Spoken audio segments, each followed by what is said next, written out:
Alright, what's up sa inyo mga kababayan? Ako nga po pala si Jake Magnus at nandito na naman po kayo ngayon sa Jake Magnus TV at sa Facebook page po natin. Nandito na naman po kayo ngayon sa Jake Magnus Opinion. So ito po pag-uusapan natin mga kababayan ay walang iba lang naman kung hindi ito po mga topic na nakita po natin na kung saan mga kababayan, since hindi tayo makapag-live, i-upload na lamang po natin. So kanina mga kababayan, nagkaroon po kasi ng hearing na kung saan imbitahan po sa Senado etong si Pastor Apollo Kibuloc o etong si Kibuloc mga kababayan.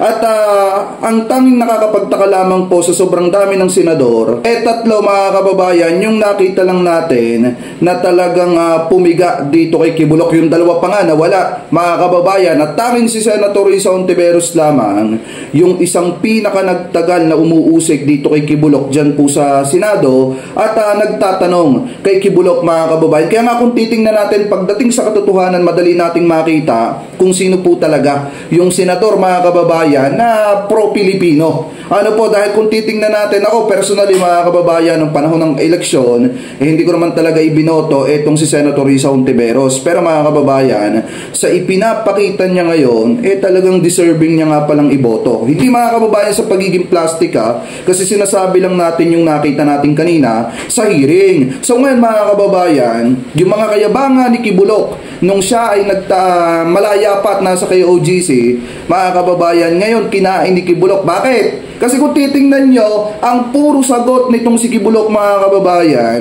ano po sa mga tanong ni Senator Risa Hontiveros, puro invoke my right to remain silent, puro ganun mga kababayan yung sagot niya po. So ngayon mga kababayan, ito, pakinggan natin itong nakita po nating video na kung saan tinatanong ni Senator Risa Hontiveros etong si Kibuloc, at yung mga sagot mga kababayan nitong si Kibuloc talagang makikita nyo na talagang nagsisinungaling siya. So ito, i-play po natin. Dun sa mga testimonya na ng mga victim survivors, sinexually abuse nyo ba ang mga babae at menor de edad? At ginamit nyo ba ang relisyon para i-sexually abuse sila? Wala pong katotohanan yung kanilang mga sinabi.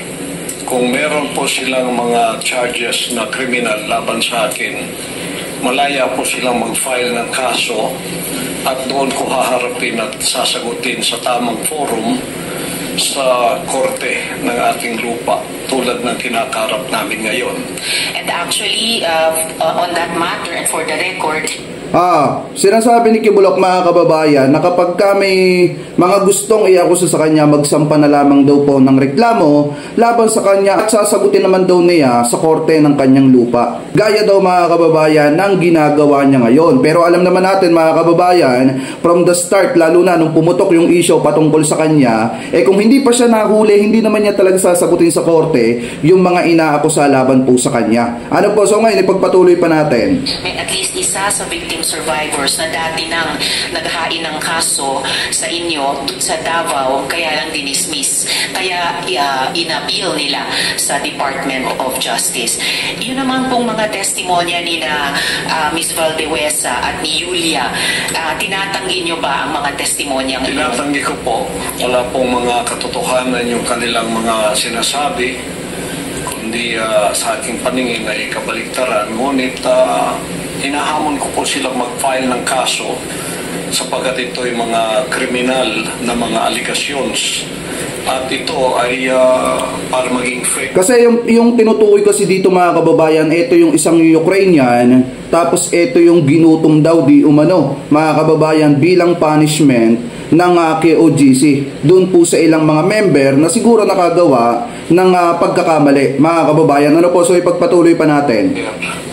Ay maghain po sila na mag-file sila ng kaso laban sa akin o kanino mang kanilang gustong mag-file laban sa mga kingdom na leaders or members, because we are under the law of the Republic. Tulad po kay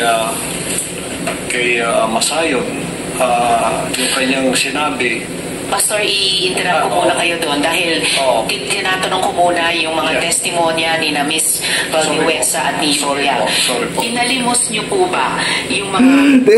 Tingnan ninyo, makikita nyo ang galang ni Kibuloc dito. Pero nung panahon na iniimbitahan siya nung una, na beses na iniimbitahan siya ni Senator Risa Hontiveros, di ba marami siyang mga sinabi doon sa mga vlogger niya?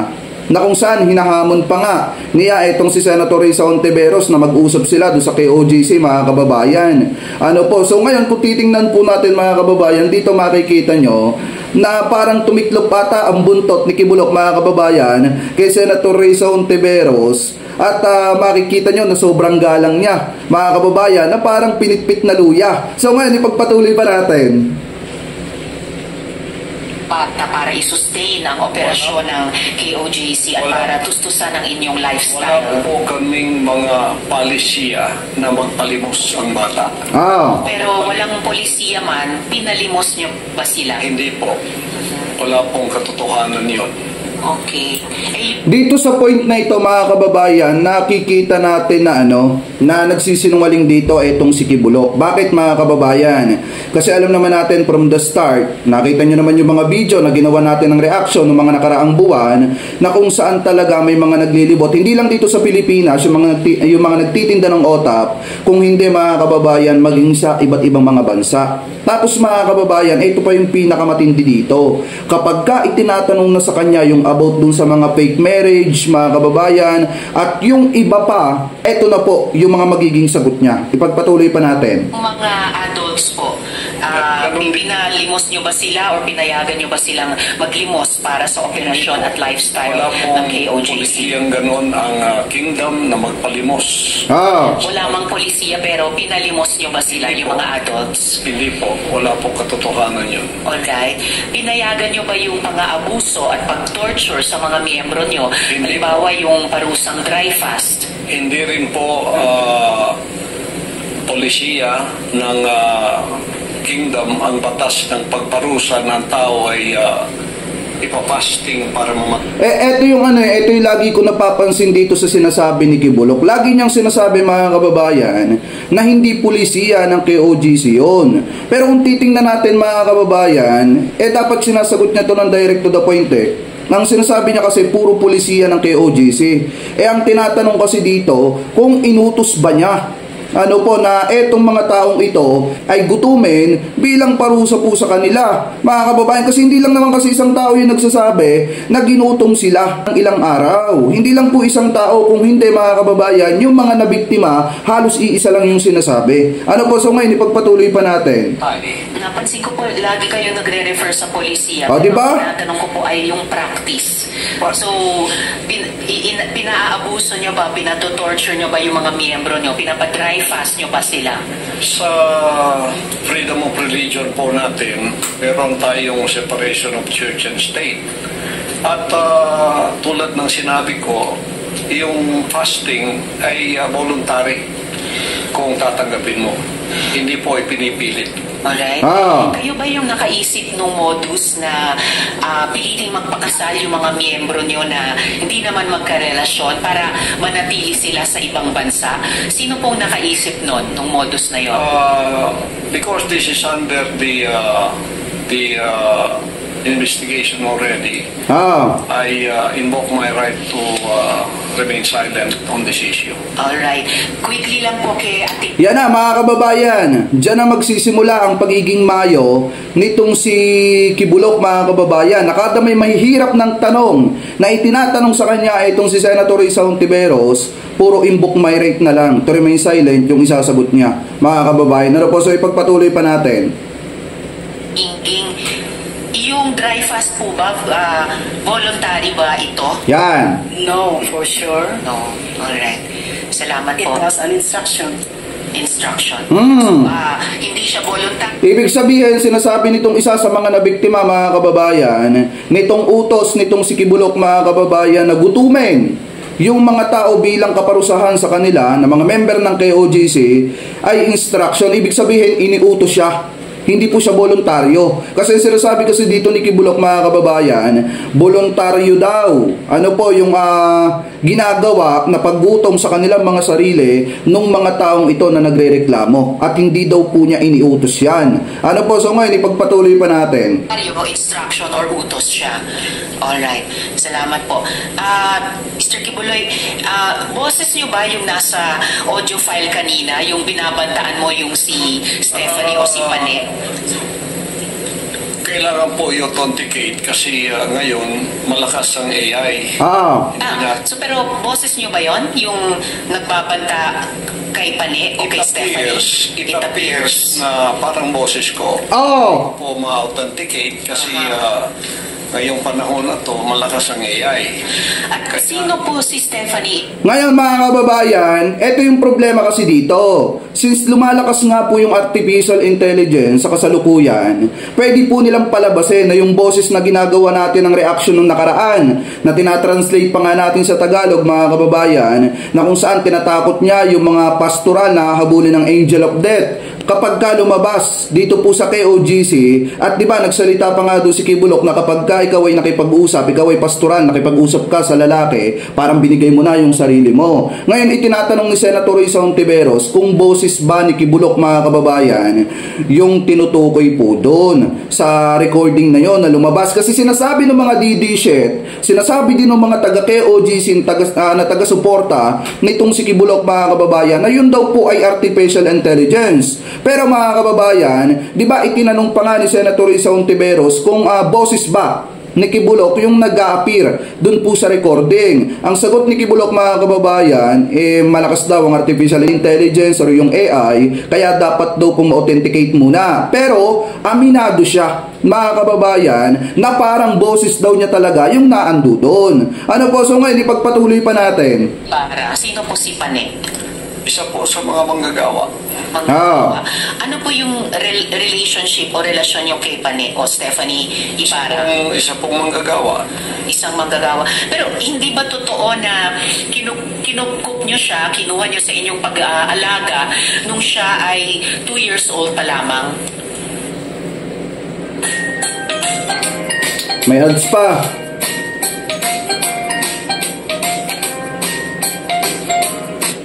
Alaga. Kasi mga kababayan, ito bigyan natin ng kaliwanagan to. Kasi kung makikita nyo, magiging sagot na naman ni Kibulok dito, invoke my right to remain silent na naman mga kababayan, or to remain silent na naman yung magiging sagot niya dito. Ngayon kung titingnan natin, nagkalat na naman yan sa mga social media at iba't ibang pahayagan na itong si Kibulok ay may karga-karga na batang babae, which is yun po yung si Stephanie Ibarra nung bata pa. So ibig sabihin mga kababayan, etong si Stephanie Ibarra pamula nung bata pa, inalagaan na ito ni Kibulok, pinalaki niya. Tapos ngayon, ang trato niya kay Stephanie Ibarra ay hindi po parang isang anak. Kung hindi mga kababayan, parang isang asawa. Ano po, dahil kung mapapansin niyo po do sa recording na lumabas, talagang tinatakot niya itong si Stephanie Ibarra at pinangangaralan niya na para bang isang asawa. So ipagpatuloy pa natin. Siya ay 2 years old pa lamang. With this issue po kay Pane, I invoke my right din to remain silent. Di ba? So, pero sa pagkaalam po namin, inalagaan niyo siya nung bata pa lamang siya. So, parang naging tatay kayo ni Stephanie o Pane Ibarra. Tama po ba? I invoke my right to remain silent po sa issue na yan. Okay.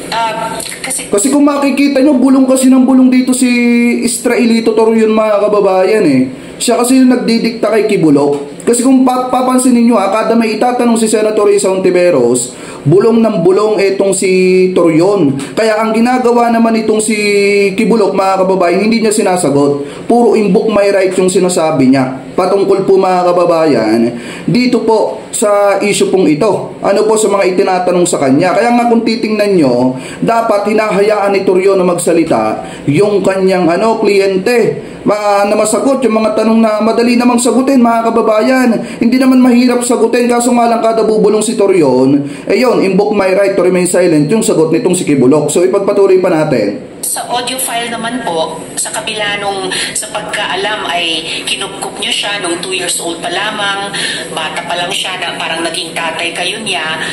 Pero sa audio file, bakit parang asawa? Asawa nyo kung ituring itong si Stephanie o Pane? I invoke my right to remain silent. Alright. Issue rin po. Nako! Ngayon po, kino-confirm nyo po ba na meron kayong isang hukbo o private army sa inyong disposal? At ano po iyang tinatawag na angels of death? Yan po ay kasinungalingan. At kung yan ay akusasyon, inihiling ko ang accuser na mag-file siya ng kaso laban sa akin. Okay. So, sinasabi nyo kasinungalingan yung isang hukbo na nasa inyong disposal. Pero ano naman po yung Angels of Death? Hindi ko po, invento po nila yan eh. Invento lamang. Ano ang kanina po? Pinapalabas ni Kibulok dito mga kababayan kasi ako naniniwala ako 100% na yung audio na kumalat mga kababayan, yung recording na kumalat na boses ni Kibulok yung nagsasalita doon, siya po talaga yon. Nananakot mga kababayan na kapag ka hindi sumunod sa kanya at lumabas yung mga pastoral, hahabulin sila ng Angels of Death. Ngayon kung titingnan natin mga kababayan, ang pinapalabas ni Kibulok kasi dito, yung patungkol doon sa Angels of Death ay gawa-gawa lamang po. Pero ayon po sa ating PNP mga kababayan, maliwanag naman na yun po ay mga tauhan nitong si Kibulok mga kababayan, or sa madalit salita, yun yung mga birador niya or mga hitman na ang katapatan ay naaayon sa gusto ni Kibulok na mangyari. Ano yung sinasabi natin mga kababayan? Halimbawa, etong si Kibulok may ipapatumbang tao. So ngayon, ang gagawin nito mga Angels of Death na ito, kapag ka-inutusan siya nitong si Kibulok, automatic mga kababayan, susunod etong mga taong ito. So ibig sabihin, yung katapatan mga kababayan, itong mga Angels of Death nitong si Kibulok ay nasa sa kanya ayon sa kanyang kagustuhan. Kaya kung titingnan natin, hindi po masasabing gawa-gawa po yan dahil mismong pinatunayan po yan ng PNP na naimbitahan din po sa pagdinig dyan sa Senado. Ano po mga kababayan? So ngayon, ipagpatuloy pa natin. Hindi ko po, invento po nila yan eh. Invento lamang. Ano ang kanina po kasi sinabi po ni Sir Edward na yung ano ba ito? Yung saan na ba yung ads ko? Teka ha. Kay Edward. Yung 2nd Metro Davao Signal Battalion ay may kaugnayan sa Task Force Davao. So, ano ang ugnayan kung mayroon ng Angels of Death dun sa DDS o Duterte Death Squad naman? Wala po akong personal knowledge niyan, so I invoke my right to remain silent on that issue also. Alright. Ayan. Pwede nyo ba? Ganyan na. Ang mga sagot ni Kibulok mga kababayan, kapag ka medyo mahihirap na yung sagot, kasi pag sinagot niya itong patungkol sa DDS, yung Davao Death Squad mga kababayan, automatic madadawit itong si Duterte. Kaya ang gagawin niya mga kababayan, mas pipiliin niya mag-invoke my right to remain silent kaysa sagutin yung tanong ni Senator Risa Hontiveros na posibleng sumabit etong si Duterte. So ngayon ipagpatuloy pa natin. Ang ibahagi sa amin mula sa perspektiba nyo, yung detalye ng law enforcement kung papaano nakuha nila ang kustodiya sa inyo. Pakiulit po. Mula sa inyong pananaw at karanasan, paano pong nakustudiya kayo sa kamay ng gobyerno, ng ating law enforcement agencies? With that issue po, I also invoke my right to remain silent. Alright. Sige. Bago po ako dumako naman kina General Torre, meron po akong ifa-flash dito po sa ating monitor. Panoorin. Kasi sunog dito si Kibulok mga kababayan. Merong ipapakita dito si Senator Risa Hontiveros na magpapatunay na may ilang miyembro ng ating mga kusandaluhan mga kababayan ang parang di umano nagtapos or nagtraining mga kababayan para lamang di umano protektahan etong si Kibulok, at yung interest nila ay hindi sa mamamayang Pilipino kung hindi para lamang sa interest nitong si Kibulok. So ngayon ipagpatuloy pa natin. Lahat pati ninyo, Mr. Kibuloy.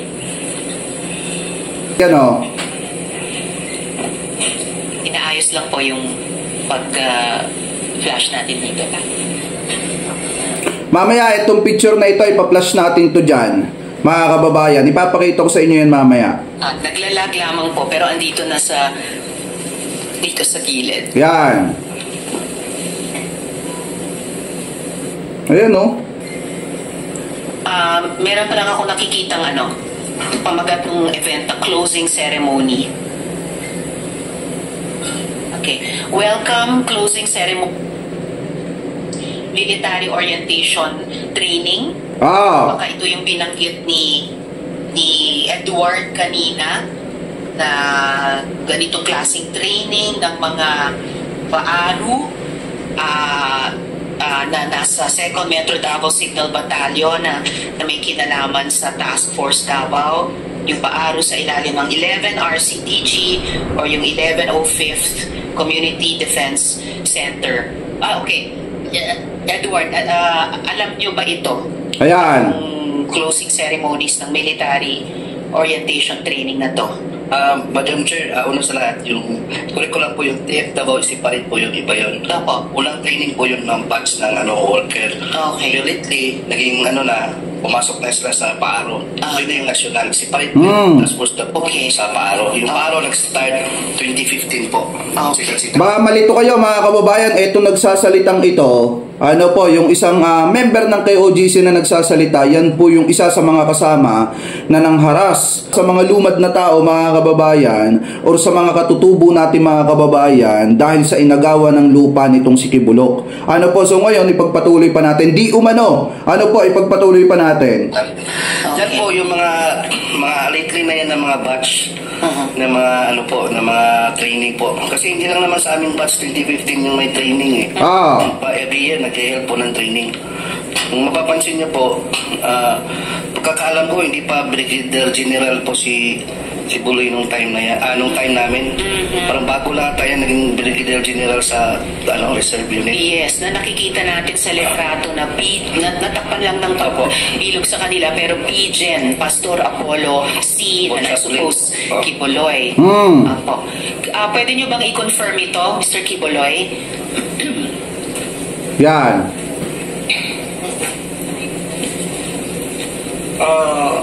Still on this issue, I invoke my right to remain silent. Diba? Okay. So, kaya ko noted, ini-invoke niyo ulit yun, kaya ko ipinakita sa ating lahat ito, dear colleagues, ang mahalaga, ang military training na ito, lumalabas ay para alagaan si Mr. Kibuloy, hindi po para sa bayan. Ang alam natin sa ating mga armed services, yun talaga ang mandato nila. So, Mr. Kibuloy, ginagalang po ng komite namin yung constitutional rights ninyo. Ang halaga ay nabigyan kayo ng pagkakataon na magsalita rito. And then, ngayon po naman, please, of course, you will stay on sa hearing para kung... ayan mga kababayan, di ba? Kung titingnan ninyo, pati yung ating mga kasundaluhan, hindi ko naman po nilalahat kasi merong ipinakita dito, yan mga kababayan, na kung saan isang military training na kung saan hindi po para sa mga kababayan Pilipino natin, kung hindi para mga kababayan mismo sa pangsariling interes nitong si Kibulok. Kaya nga kung titingnan natin, dapat hindi naman nadadawit dyan ang pangalan ng Armed Forces of the Philippines kasi napakalaki ng pagrespeto at pagsuporta po natin sa ating mga kasundaluhan, mga kababayan, dahil kita nyo naman yung moral at integridad at mataas na moral na talagang ipinamalas ng ating mga kasundaluhan dahil napakaganda po ng tingin sa kanila ng taong bayan. Ang problema nga lang kasi mga kababayan, may mga ganitong klase ng tao na katulad nitong si Kibulok na talagang nagagamit yung training ng ating mga armed forces mga kababayan para po sa pangsarili niya, para protektahan yung sarili po niyang interes. So ngayon mga kababayan, kung titingnan natin, di ba napakarami ng mga naging hamon nitong si Kibulok mga kababayan kay Senator Risa Hontiveros, pero in the end of the day, kita nyo naman yung naging resulta mga kababayan, para siyang pinitpit na luya doon po sa Senate, para siyang napakagalang na bata mga kababayan na kung saan hindi makabasag plato. Di ba? Kaya kung makikita nyo, puro pamumupo. Kapag nakakasingit siya ng mga salita, talagang namumupo siya kay Senator Risa Hontiveros. Pero mga kababayan, isa lamang po yung nakita natin sa hearing na ito. na kung saan talagang buo yung loob ng mga di umano'y nabiktima, mga alleged victim nitong si Kibuloc, mga kababayan. Kasi naglakas ng loob sila na harapin si Kibuloc dyan sa Senado at ikwento yung mga naging karanasan nila dito po sa KOJC. Kaya nga mga kababayan, sa ginagawa nitong si Kibuloc at mga payo sa kanya ni Torion ay hindi po makakatulong yung palaging invoke my right to remain silent. Kaya nga mga kababayan, sana maimbestigahan din ito sa Quadcom. Sana magisa rin itong si Kibuloc ng mga mambabatas natin para makita natin kung hanggang saan mga kababayan yung pag-remain silent nitong si Kibuloc ano po kapag ka naandudo na siya sa Congress. Kasi kung titingnan natin dito po kasi sa Senate yung nangyari, parang nag-iisa lang na senador na tumindig, etong si Senator Risa Hontiveros. Sinamahan siya ni Tolentino at saka ni Coco Pimentel, pero hindi naman hanggang sa matapos yung hearing, mga kababayan. Ang mostly talaga na tumindig lamang doon na nag-iisa ay ito pong si Senator Risa Hontiveros. Ako, aminado ko, nung 2022 presidential election, national election, hindi ko po yan ibinoto na senador kasi nga in-straight natin yung unit team. Isa lang yung ipinasok natin doon, mga kababayan, na tagalabas. Ngayon, kung titingnan po natin,